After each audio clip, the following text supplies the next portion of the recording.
All right, everybody. Welcome back to a snappy adventure. This is the route that we're going to take going home from the tail of the dragon.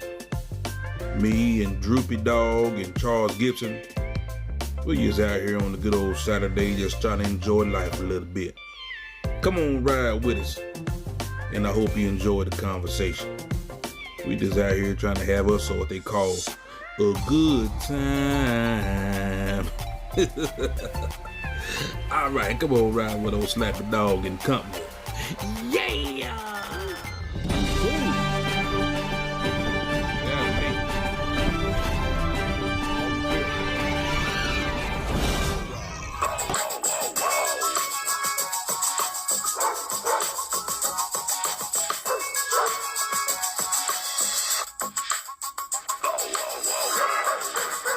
It's Snappy.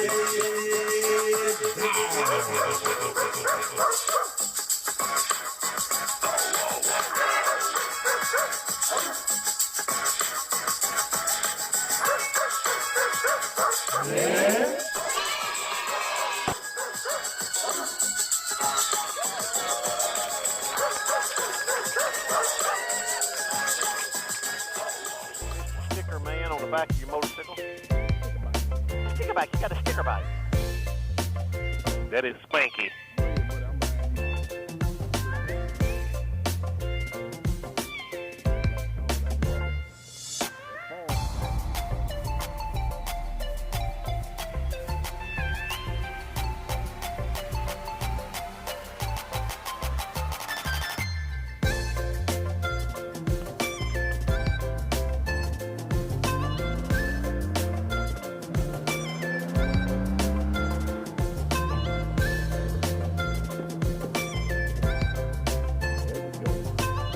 Still don't know what he's doing to that ground right there.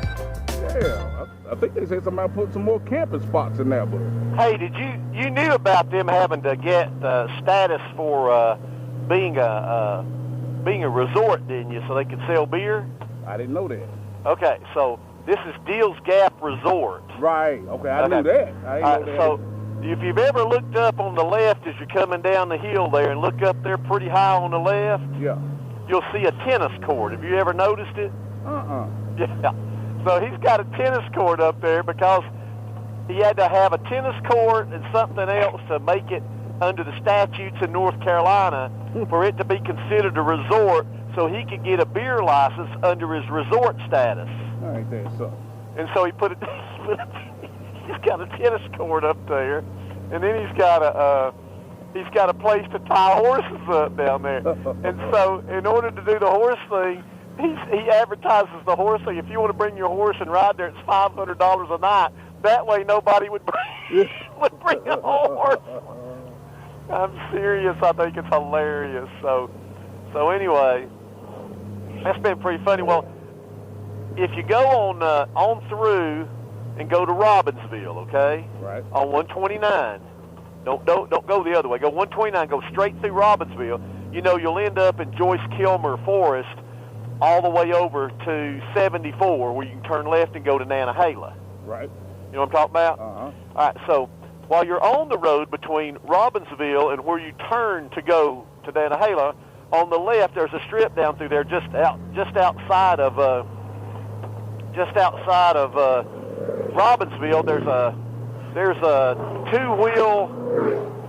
a two-wheel inn or something there. I don't know what it is. It's called Two-Wheel Inn. It's like an aluminum thing. It's concreted, and you've got little mini rooms in it with air conditioning units in it. Okay. I don't know if you've ever seen it. And then they had a place. They opened a steakhouse there too, but the restaurant has since then been gone. Yeah. But I had never noticed it until about 3 weeks ago when I was riding by, and I looked over, and they've got a tennis court too. So they did the same thing he did, so they could become a resort and get beer at that restaurant. Yeah.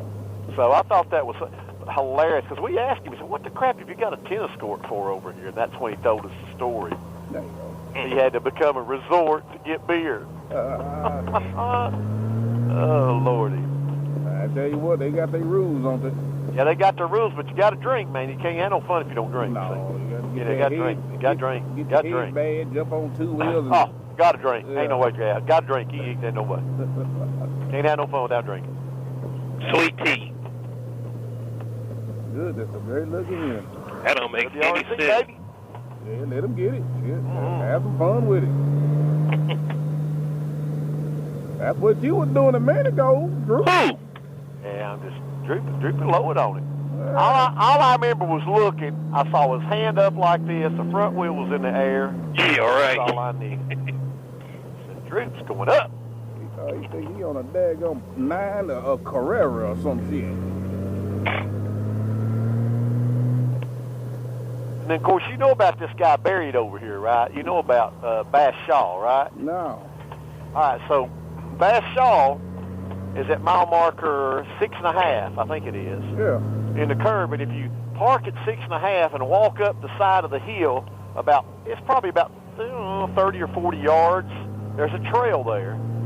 There's a guy buried there, and his marker is there. And his name was Bass, B-A-S, Shaw, S-H-A-W. And he was killed in 1886, I think it was, when this was still, like a wagon trail, Right. from North Carolina over into Tennessee. And these guys named the Kirklands ran this area. If you got in here and you wanted to get through, you had to pay a toll. Right. And if you didn't pay a toll, they hung you. You got to pay it or you're going to die over it. This is how crazy they were back in the day. They were called the Kirkland Bushwhackers. Right.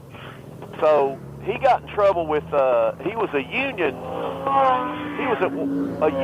sympathizer, and they knew it, and so he got arrested down here by the Confederates, and they were going to take him to Asheville to trial.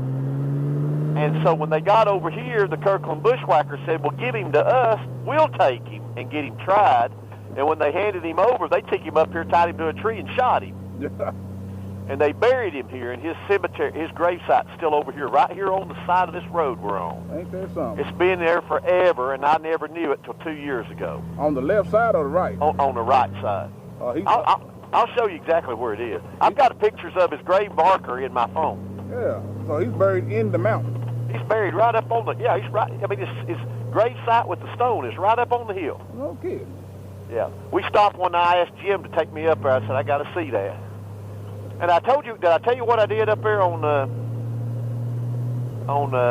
I tell you what I did up on Smile. Cherry-Hale Skyway? No, Put a marker out there for so you'd know where the Veterans Memorial is for those 9 guys that died in the airplane from 1970. No. I'll take you to that one day. Yeah. It's really cool. And you put a marker up there. Sure did. They've got a gravestone now, and we put a marker on the road so you would know where it is. Right. So now if I want you to go there, I'll tell you, hey, you go here, go to mile marker here, look for the arrow with the white stars out by it. You'll know where to pull off the road and look. And they've got a marker with a picture of the airplane and the 9 names of the guys that died doing maneuvers over here in a C-141 cargo plane. They crashed on that mountain called John's Knob up there. John's Knob. And nobody, the state, federal government, would not acknowledge their crash site. They wouldn't put anything on the road. So this guy got real upset about it, a veteran, said, man, you need to put a marker on the road, site of 1971 or whenever it was, 83. I think it was 83. The plane crashed. He couldn't get him to do it, so he found a guy that owned property, privately owned property instead of the government-owned property, and that guy agreed to put one up there. The only thing is you can't see it from the road. You have to pull off the road and look over some rocks to actually see the marker. But he agreed to do it, and that guy built them, paid for a headstone, has a picture of the plane engraved in it, and their names engraved on the other side. And now people stop and put flags on it for memorial services and stuff there off the road because of that. Ain't that something? Because people want to pay tribute to our fallen heroes, man. Yeah, they do. I mean, come on, man. It's just weird.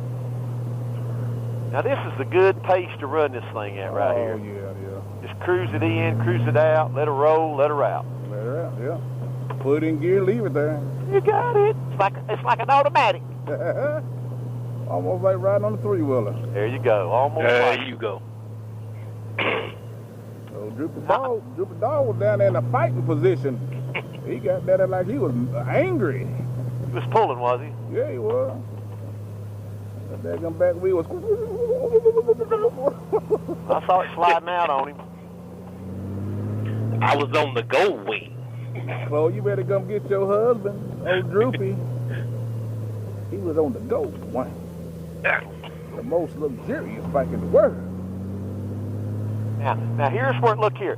They come in here, they see the straightaway. Oh. So they would cut across here, then they would ride this and pop a wheelie. That's what Warner did. Yeah. And those guys were in front of him, and he comes down through here, and somewhere through here he lost it. Bike slid down and slid in off the road right here where this tree is, right here where this cross is, right here. WB is for Warner Brandon. That's his Bannon. That's his name. That's his memorial. All right. That's where he ended up. The bike ended up. Goodness, boy, that's deep down there too. And that girl I was talking to, that was his fiance. Right. I was telling her how sorry I was about it. That guy loved riding probably more than I did. Had 16 motorcycles. Oh, really? And they were all sport bikes, from freaking Hayabusas to Ninjas to RC51 Hondas, all that stuff. He owned all of them, and every one of them looked like it was brand spanking new. And every time he'd show up over there, you never knew which bike he was going to be riding. Really cool. Really cool. Is that he was in upper 50s? Yeah, I think he was 50. I think he was 57. I think's what it was. Yeah.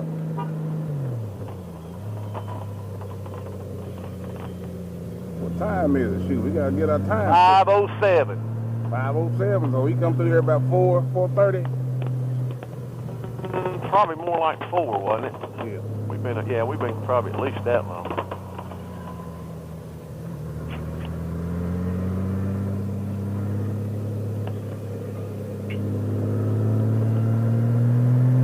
Yeah, this old full GoldWing, it does handle a lot better than my L6B. I guess I could get it there, but I still want to have the ground clearance unless I wouldn't want it jacked up too much higher. It look goofy.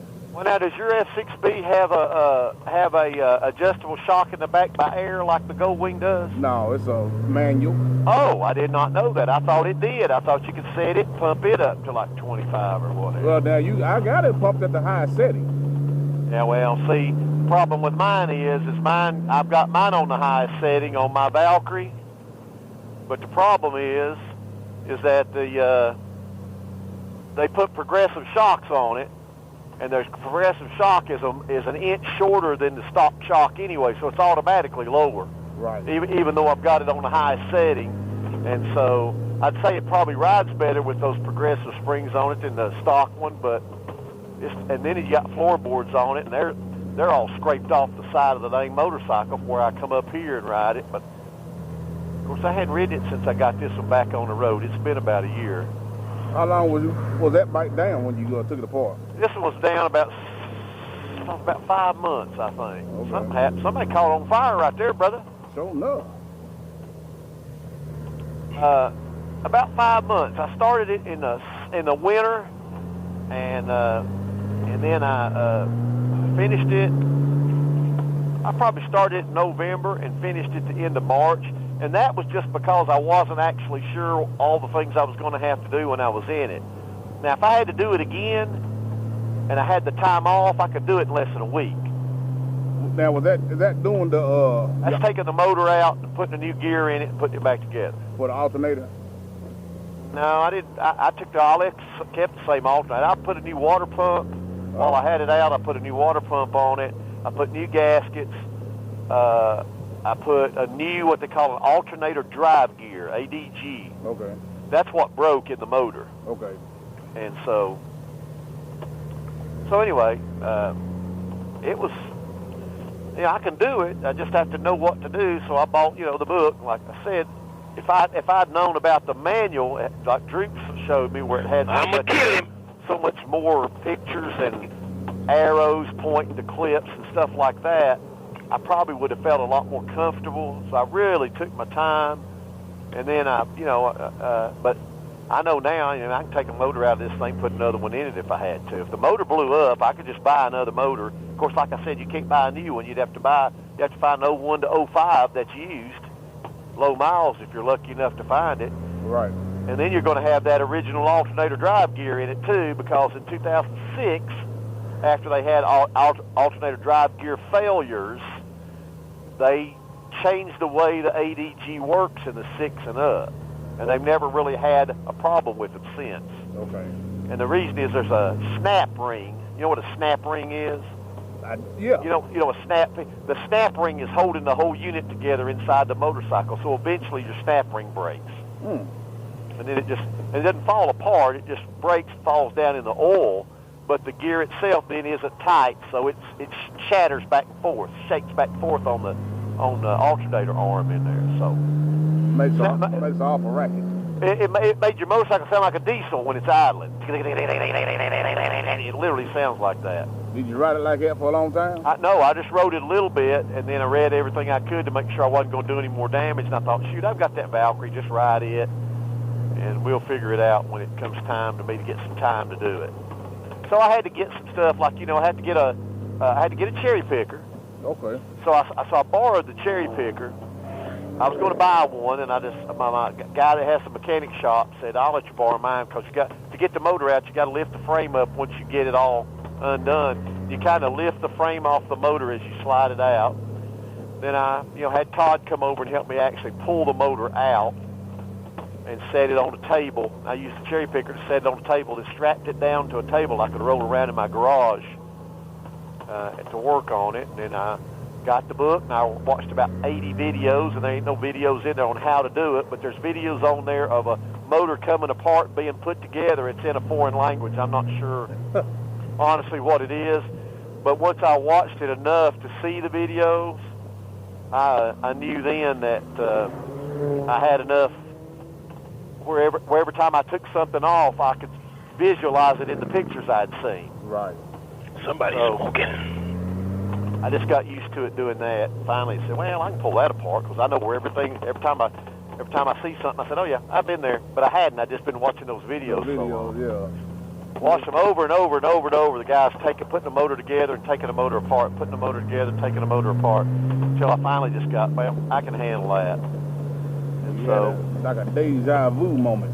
Yeah, so I just went in and did it. But again, I just took my time. And then I wasn't sure, while I was in there, I should have, but I did not replace my oil pump.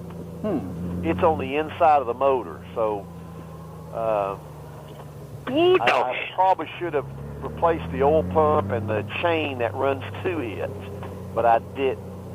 And the other thing that I should have changed and I didn't was in the back plate where all your shaft comes out, your alternator drive gear comes out, and where your what's the other thing? You got your drive shaft come out, alternator. Oh, and your alternator in that back plate, they have bearings in them, and I should have replaced those bearings while I had that back off. And I think that's why I have this little vibration. Okay. I think one of those bearings is worn out. I should have put them on there when I did it. And I just didn't even really be honest with you. I looked at them; they looked okay, but I think I have one I think I have the one that's in the clutch where the clutch comes out. I think that one's the one that is bad, and it's just got enough to make it just vibrate a little bit. And I think that's why when I pull the clutch in, it vibrates worse than when I'm just driving. Right. And I think that's because it lets the pressure of it come off, and it's spinning freely, and it's just shaking a little in there. I believe that's what it is. Right. So if I have to take the motor out again for any reason, I'll obviously change those. Now, how hard is it to put a clutch in one of these bikes? You ever done it? No, but it's not that bad. I mean, I took this one out, put it out, took it out, put it back together. So you had to take it off to get to the motor out. So, well, not to get the motor out, but to get to what I had to get to, I had to take the clutch and the clutch basket off. You can change the clutch plates with the motor in the bike. Okay.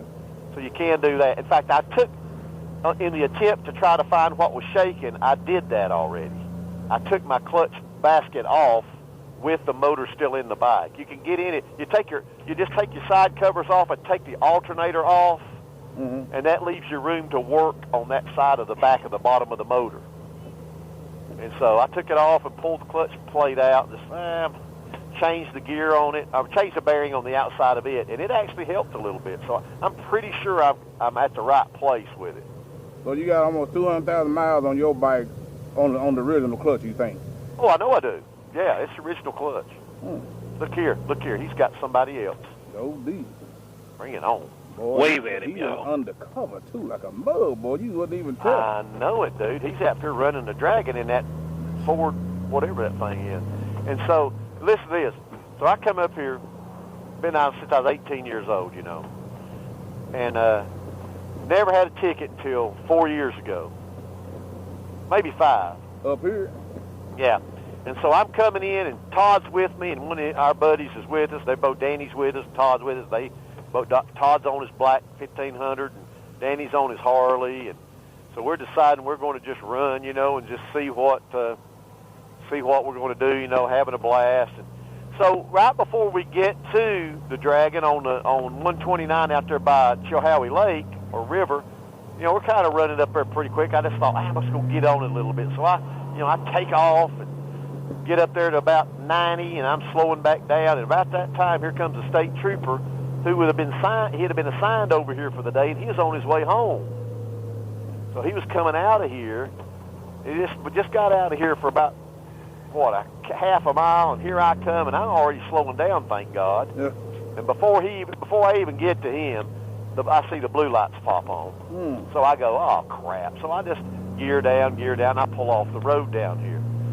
Well, then he, you know, and so Todd and Danny are back there pretty far at that time. And then, of course, he comes over and says, you know, where are you going for such a hurry? And I said, I'm just riding over to ride the Dragon right quick, go home before it gets dark. And my buddies, and here they come pulling in, you know. Yeah, I'm with my buddies. We're all just trying to get over after work, get home before it gets dark. And so he says, well, and he is a no-nonsense guy, dude.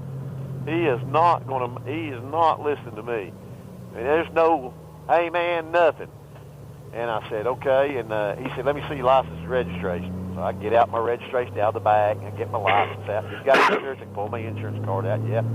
I'll be right back, Mr. Gibson. So he goes over there, and I see him right. And I'm thinking he's going to give me a warning. And so he comes out, and he gives me a ticket. Of course, now when you get a ticket from state trooper, I don't know about county or anything, but when you get a ticket from state trooper, they can't tell you how much it is. They don't know. Right. You have to call the court after the ticket's turned in to find out what it's going to cost to pay it. And I hadn't had a ticket that I remembered 25 years maybe, and I don't think I'd ever gotten one on the motorcycle, only in a car. And and like I said, no nonsense, down, Mr. Gibson, have a nice day, slow down a little bit. And I said, all right, and he just walks off, he's going to the house anyway, you know. And so those stupid Todd and them are over taking pictures with their cameras and stuff while he's writing me this, you know, because I know they're going to put it all over the place, you know, and just tease me about it. So we come on over here to eat over there, and I'm all upset because I've got a ticket. So after about a week, he said, you know, you got to appear, you know, you can do the ticket, you got to appear in court on May the 3rd or whatever, you're going to take it, So I called down there and I said, hey, ma'am, how much is that ticket? She said, $268.50. And I went, what? She goes, $268.50. Oh, look here, turkey. Where? Right here. On the bank, on the right. Just walked up the bank. Totally is. So $268.50. So she said, but Mr. Gibson, she goes, you can go to traffic court. And it's $268.50, and I was going 75 and a 50. Woo, so that means I'm gonna get 3 points on my license. My goodness. Okay. Well, I don't have any, and you can get, I can't remember. I think it's 12 in a year, and then after a year, if you don't have anything, they go away. And so I said, well, what do I have to do that? Well, you just come to Blount County and go to traffic court. And I said, well, can I do it online? And she said, no, you can't do it online. And I said, well, crap. I said, I don't want to go down there and spend a Saturday in traffic court in Blount County. Is it got to be in Blount County? Yes, sir, it's got to be in Blount County because the officer that was working it was a Blount County state trooper. And I said, all right, well, how much is the ticket again? She said, but now if you'll come down and take that class, we'll take all your points off, and well, the ticket will only be $110. Mm-hmm. So I'm thinking, okay, now you're making some sense. I said, well, how much is the class? And she said $150. Yeah. So I said, well, that's $260. I'm doing all this to save $8 and 3 points. Where do I send a check? I send a check. There's no way I'm going to do all that. I think he got stuck. So every morning, the state trooper's office is beside my office in Jefferson City. Yeah. It's in Danridge, actually. And the guy, he's retired now, but at the time, the sergeant there was named Mike Higgs. And Mike comes over every morning in his uniform and drinks coffee with me every morning. He used to. Of course, he doesn't anymore. And so I took the picture that Todd and them sent me that they'd been making fun of me, and I blew it up on a black and white, and I put it on an 8.5 by 11, and then underneath it I put "Saving Lives," and I laid it on the middle of the table that he always drinks coffee with me on. And I didn't say a word to him. He comes in, "Hey, Charlie, how you doing?" It's on Monday. I said, "Oh, not much, Mike. What's going on, dude?" "Oh, not much. You got the coffee ready?" "Yeah, I got the coffee ready. Just have a seat there, and we'll just get us some coffee." So he sits down there, and I notice him keep looking over at that paper. I've got it right in the middle of the table. So he just kind of walks his fingers over like that, and pulls it over there to him and says, "That looks like you." I said, "It is me." And he said, "Who got you? Who got you?" And I told him who it was, and he didn't know him. He said, "I've heard of him, but I don't personally know him." I said, "Well, I started to drop your name, and I guess it wouldn't have made any difference if I had." He said, "Well, I don't know. How much is the ticket?" I looked at him. I said, $268.50. He said, "Dang, how fast were you going?" And I said, "Well, he said I'm 75 in a 50. And he said, "Good Lord, Charles, that's 25 miles, no one's speed limit." And so you got some points and all. And so I told him what was going on. He said, "Yeah." We said, "That was the last time you had a ticket." I said, "Man, 20-something years ago." He said, "Oh, okay." I said, "I just paid fine." He said, "That's exactly what I did." So, funny though. If you got CDL, you be going to that class, and you want to keep that daggone license as clean as possible. Absolutely. Sonny-O! Who's that? I think that's old John. I think that's old crazy guy. Is it? Yeah, he used to. I think that's him. Hey, thanks for watching another episode of Slappy Adventures. Please like, share, and comment.